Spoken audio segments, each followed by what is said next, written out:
इस bonsai series में आप सबका स्वागत है दोस्तों।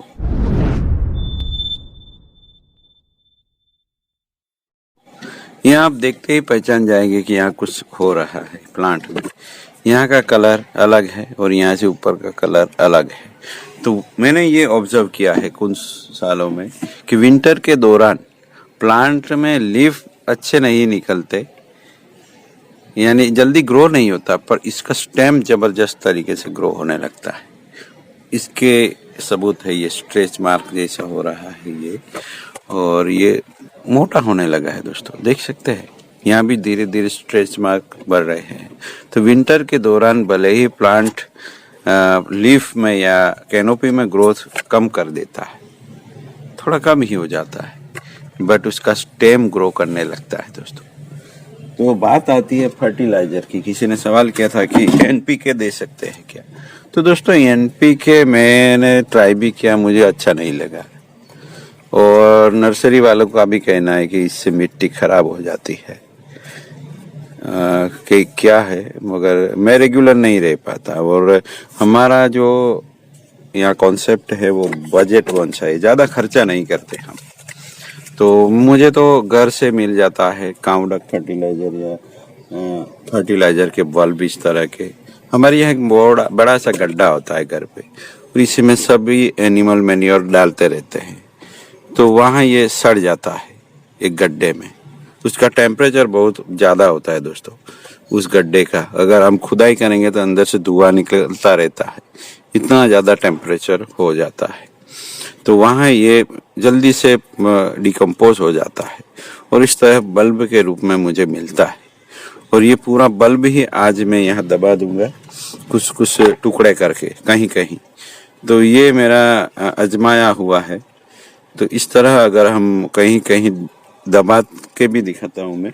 चलिए ये दबाते हैं हम एक जगह पे।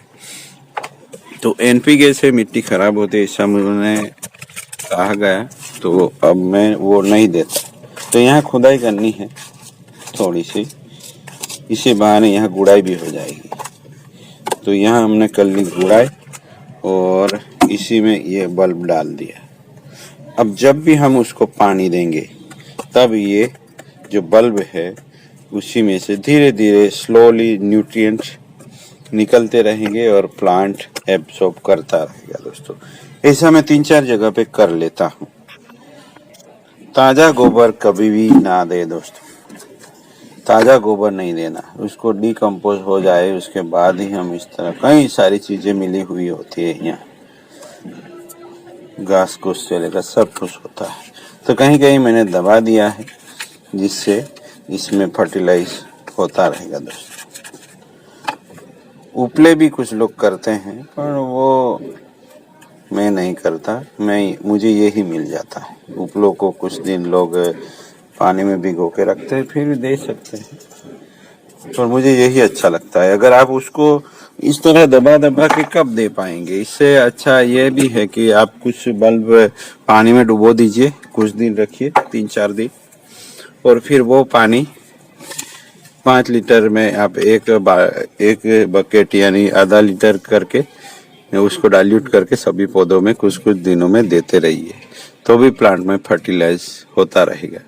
मगर लिक्विड फर्टिलाइजर देते हैं तो कुछ दिन का ही होता है, वो शायद एब्सॉर्ब जल्दी हो जाता होगा, ये सब मुझे लगता है। मगर मैंने जो ये कुछ कुछ दबा दिए वो महीने से ज़्यादा चलता होगा। धीरे धीरे जब भी, या ये प्लांट भी ज़्यादा ग्रो करने के लिए अपने रूट वहाँ भिजवा देगा, ऐसा भी होता है। तो रूट ओवर रॉक स्टाइल की तरह बैठा हुआ है दोस्तों।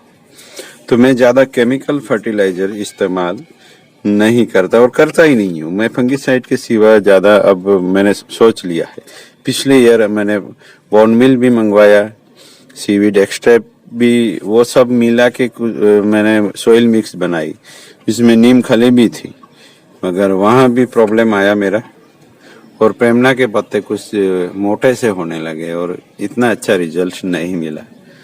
और कब कब फर्टिलाइज करें। तो दोस्तों विंटर में ज़्यादा फर्टिलाइज नहीं करते प्लांटों को। केमिकल फर्टिलाइजर वगैरह तो विंटर में देना ही नहीं है, क्योंकि तब प्लांट कम एब्जॉर्ब करता है। तो कम ऑब्जर्व करता है, इसलिए ऐसे ही पड़ा रहेगा, तो मत दीजिए ज्यादा। जो फ्लावरिंग प्लांट है उसको दे सकते हैं दोस्तों, फ्लावरिंग प्लांट को धड़ल्ले से दे सकते हैं, क्योंकि उसको फ्लावरिंग के लिए ज्यादा न्यूट्रिएंट चाहिए। ये माइक्रो न्यूट्रिएंट के भंडार होते हैं, जैसे जो होते हैं काउडक मैन्योर, यहाँ कई सारी चीजें मिली हुई होती है,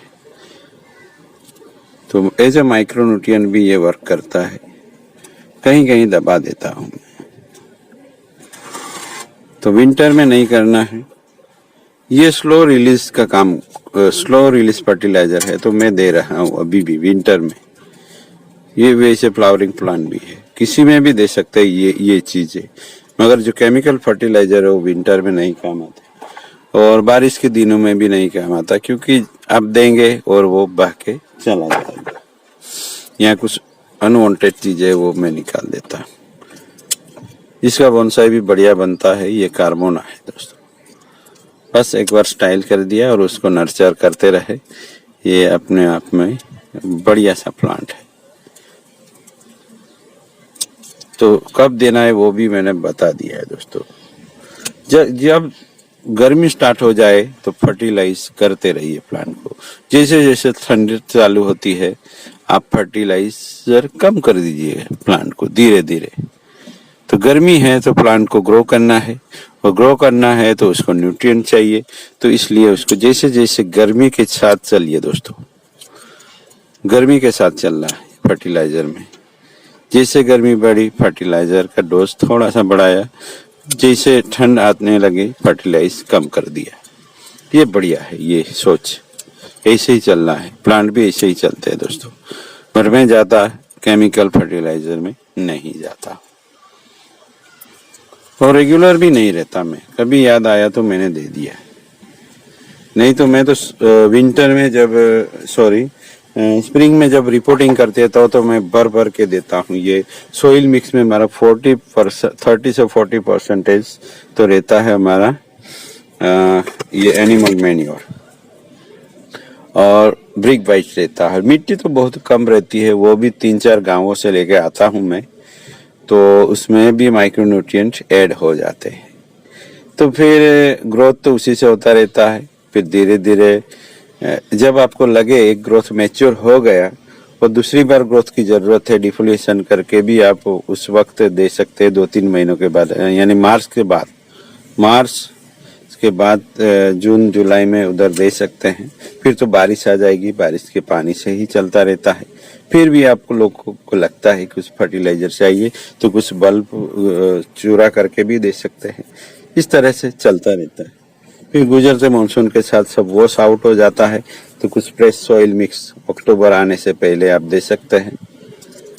तो इस तरह के एक साइकिल सी बन जाती है फर्टिलाइजर की। ज्यादा खर्चा नहीं करना है, काउडक मैन्योर मिल जाता है तो बेहतर है दोस्तों।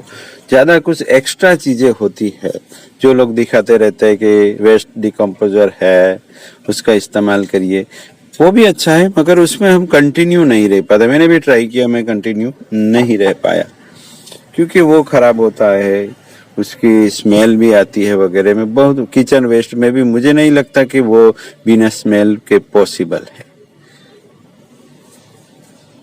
सिटी कंपोस्ट में भी ना पड़े दोस्तों, वर्मी कंपोस्ट मिलता है तो बेस्ट है दोस्तों।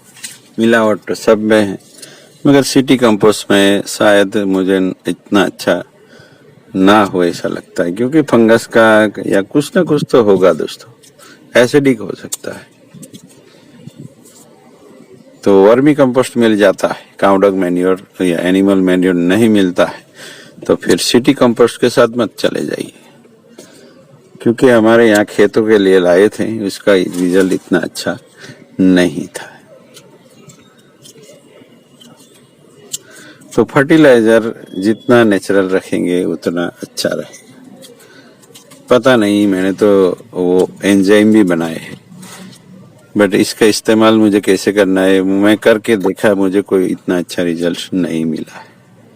नहीं तो मैंने जामुन का भी बनाया है, संतरे के छिलकों का भी बनाया है, और मैरीगोल्ड का भी बनाया है, पड़ा है इसे ही। कभी कभी स्प्रे भी करता हूँ, पर इतना खास रिजल्ट नहीं दिख रहा मुझे। अगर किसी को पता है कैसे इस्तेमाल करना है तो तरीका बताइएगा जरूर। तो फर्टिलाइजर में और भी कोई कंफ्यूजन है तो मुझे बताइए, क्योंकि हमने डिस्कस किया है कब देना है, कैसे देना है और क्या देना है। बहुत सी चीजें ऑनलाइन सब दिखाते रहते हैं, पर मुझे उन सब में हम कंटिन्यू नहीं रह पाते हैं दोस्तों।